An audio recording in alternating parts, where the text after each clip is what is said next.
I removed my sister from my will after what happened at dinner last night. My sister Rachel and I have always had a complicated relationship. She has always been the one who says exactly what she thinks and calls it honesty and courage, and I have always been the one who absorbed it and called it family. Last night I stopped absorbing entirely and started listening properly to what I had actually been tolerating for years. I had invited her to dinner at my flat specifically to try again. Just the two of us, which I thought might be easier than larger family gatherings, where there is always somewhere else to look and someone else to talk to. I had cooked properly and at real length. I had opened a good bottle of wine. I had made a real effort because I had thought for a long time that what we needed was a proper conversation without anyone else in the room to diffuse it. She arrived 40 minutes late and she was already in a mood. I could tell within about 90 seconds of opening the door. She sat down and looked slowly around my flat and said I had done well for myself given where I had started. I let that go. I have been letting comments like that go for 40 years. We ate, we talked. Things were going reasonably well, and then I mentioned my partner. I have been with Tom for 3 years. My family knows about Tom and has done since almost the beginning. Tom has been at Christmas dinner twice. My parents have had Tom at their house for an entire weekend. Rachel has met Tom at least 7 or 8 times over the course of our relationship. Rachel put her fork down carefully and said she needed to be honest with me. She said she had always had significant reservations about Tom and had not said anything because she had not wanted to upset me, but she felt I should know that she did not think he was right for me and had never really thought so. She said she thought I had settled. She said that specific word, settled. I asked her what she meant by that. She said Tom was nice enough, but he was not particularly ambitious, and she had always thought I could do better, and she felt it was her duty as my sister to finally say so now before more time had passed. I told her Tom was the kindest person I had ever been with, and that I was the most genuinely happy I had been in my adult life, and I asked her how long she had been holding this view. She said a while. I asked her why she had sat across the Christmas table from him twice,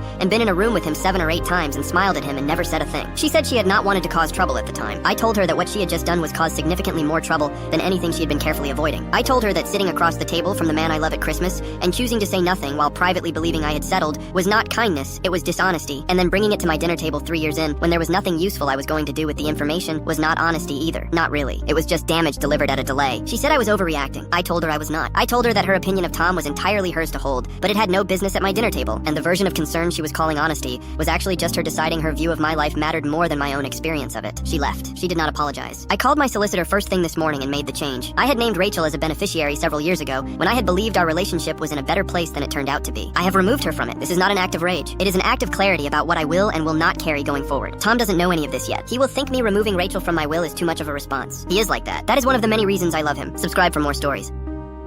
Your application was rejected because you already work here, HR said. I've never applied to this company, but someone with my social security number has for 3 years. I'd spent 2 weeks preparing for that interview, updated my resume, bought a new blazer, practiced answers until I felt ready. When the HR coordinator called, I expected next steps. Instead, she sounded confused, said their system flagged my application because an employee with my exact social security number had been on payroll since 2021. I told her I'd never set foot in that building. She said she'd escalate to their fraud department. I hung up and checked my credit report immediately. Nothing looked wrong at first, but when I dug deeper, I found 3 years of income reported to the IRS under my number from this company. Someone had been working as me, earning money as me, living a parallel life. I filed a police report. The detective said identity theft for employment was strange. Usually it's credit cards, not regular jobs. He requested records from the company. The employee's name was Maria Delgado, different last name than mine. Her address was 20 minutes from my apartment. She'd been a model employee, never missed a day, 2 promotions. The detective said we could visit the address together. Maria. My mother's name was Maria. She left when I was 5. That's what my father always told me. Said she wasn't ready for motherhood, chose herself over us. He remarried 2 years later. I grew up with a hole in my chest shaped like a woman I barely remembered. Brown eyes. A song she hummed while making breakfast. I told myself it was coincidence. Maria is a common name, but the night before we visited, I pulled out the one photo I had of her, stared at her face until my eyes burned. The apartment complex was older but clean. Unit 4B. The detective knocked. Footsteps approached. The door opened, and there she was, older, gray in her hair now, lines around her eyes, but the same brown eyes, the same face disappearing from my memory for 23 years. She looked at the detective first, then at me. Her hands flew to her mouth and she started crying before anyone spoke. She said my name the way she used to when I was small. Then, I'm sorry, over and over until she couldn't breathe. She invited us inside. Her apartment was small and full of photos of me, printed from social media, cut from my college graduation announcement. My face was everywhere, taped to her refrigerator, arranged on shelves. She'd been watching me for years. The detective excused himself. I sat on her couch surrounded by evidence that should have terrified me, but all I felt was confusion. She didn't leave. She was taken. Immigration raid at the factory where she worked when I was 5. Detained for 3 weeks, then deported. My father was furious she'd never fixed her status. When she was gone, he told me she chose to leave. Blocked every number she tried. Remarried within a year and raised me on the story that my mother abandoned us. She spent 15 years trying to come back legally. Every application denied. Every visa rejected. She finally crossed illegally 5 years ago because she couldn't spend another year looking at my photos from thousands of miles away. But without papers, she couldn't work, couldn't rent legally, couldn't exist in any system that might flag her. A woman at church offered to help get her a job if she had a social security number. She only knew one by heart, the one she memorized the day I was born, holding me in the hospital, whispering it so she'd never forget any part of me. She worked 20 minutes from my apartment for 3 years, spent lunch breaks walking past my building hoping to see me, watched from across the street when I walked my dog, when I kissed my fiancé goodbye. She couldn't make contact because discovery meant deportation, and losing me twice would have killed her. The detective came back and asked what I wanted to do. Filing charges meant fraud investigation. It meant her status status coming to light. It meant losing her again. I looked at this woman who broke every law she could just to breathe the same air as me, who stole my identity because it was the only piece of me she could keep, who spent 23 years fighting back to a daughter told she was unwanted. I told the detective it was a misunderstanding, a clerical error, nothing worth pursuing. He looked at me for a long moment, then nodded and left. We sat in her apartment until sunrise. She told me about the years I missed. I told her about the years I thought she'd chosen to miss. We're working with an immigration lawyer now. It's complicated and might not work, but she's not going back. I finally know the truth about the woman who left when I was 5. She didn't leave, she was taken, and she spent 2 decades finding her way home. I uninvited my mom from Christmas after a 2-minute phone call. My mom and I have had a complicated relationship for most of my adult life. I had done a lot of work over the last few years to get it to somewhere functional, and I was genuinely proud of how far we had come. 2 minutes on the phone undid most of that in one evening. I have a daughter, Edie, who is 7. My mom has always had opinions about how my wife Rachel and I raise her. We had asked her, more than once and very clearly, to keep those opinions to herself. She had agreed each time. She had not managed it each time. Christmas is always at ours. My mom comes on the 23rd and leaves on the 26th, and it is the one time of year I see her consistently, and I had always made the effort because she was my mom, and I thought she deserved that from me. She called me on a Tuesday evening 2 weeks before Christmas. Normal start, asking how things were, how work was going, how Edie was. Then she said she had been thinking and wanted to talk about Edie. She said she had noticed on her last visit that Edie was quite dominant in social situations, and she was worried it might become a problem as she got older, and she wondered if Rachel and I had considered whether we were being too permissive with her. She said all of this in a calm, measured tone that made it clear she had been rehearsing it before she called. I asked her to say that again. She repeated it, adding that she only wanted to share what she had observed as someone with a bit of perspective on these things. I told her I needed a moment, and I put the phone down on the counter without hanging up. I stood in my kitchen for about 30 seconds. I thought about Edie. I thought about the last time my mom had visited, and the comments she had made then that I had absorbed quietly. I thought about what Edie's Christmas morning looked like when nobody was quietly assessing her. Then I picked the phone back up. I told my mom she had just called me 2 weeks before Christmas, on a call she had clearly prepared, to tell me my 7-year-old daughter had a dominant personality and suggest we were raising her wrong. She said she was only trying to help. I told her helping looked like offering to babysit or asking how we were doing, not calling to catalog my daughter's character flaws. She said I was being defensive. I told her I was being clear, and those were different things. I told her I needed to cancel Christmas. She went completely silent. Then she said I was overreacting, and she had said it out of love. I told her I knew she believed that, and it did not change what I had just heard. She said she had been so looking forward to seeing Edie. I told her I knew that too, and that the call had been exactly the wrong way to show it. She started to cry. I told her I was sorry she was upset, and I genuinely meant that. I told her we would make a plan to see her in January, and I would call her in a few days. She said I was punishing her. I told her I was protecting my daughter's Christmas from beginning with a phone call about whether she had a personality problem. Then I said goodbye and hung up. Rachel came in from the other room. I told her what had happened. She was quiet for a moment, and then she said thank you. That was all she said. My mom sent a long message 2 days later saying she had only been trying to help, and she hoped I would reconsider. I replied that we would speak in January and left it there. Edie had the best Christmas she has ever had. She organized the whole morning herself. She told everyone where to sit. She handed out every present and announced each one. She was completely, entirely, loudly herself from start to finish. I cannot tell you how much I needed to watch that. My sister-in-law brought a gift to my daughter's party and said, "This is for your mom to wear so you remember not to be like her." She was standing in front of 30 kids and their parents holding a wrapped box with my name on it, even though it was my daughter Lucy's 7th birthday, not mine. "This isn't my party. Why did you get me something?" I tried to take a box to open later, but my sister-in-law Tara pulled it back and started unwrapping it herself, because Lucy needs to understand who her mother really is. Everyone does. She pulled out a black t-shirt and held it up for everyone to see. Across the front in huge white letters it said, "Dumb." The parents stopped talking and the kids stared confused. "What is this?" I reached for the shirt, but Tara held it higher and turned so everyone could see it clearly. "It's your new uniform. I had 5 made so you can wear one every day to remind Lucy not to end up like you." She pulled out 4 more shirts from the box, all identical with "Dumb" printed across the front. My husband Paul was at the grill with his brother Jason and hadn't noticed what was happening yet. "You bought me shirts calling me dumb at my daughter's birthday?" I kept my voice low, trying not to make a scene in front of the children, but Tara spoke louder. "Not calling you dumb, confirming you're dumb. There's a difference.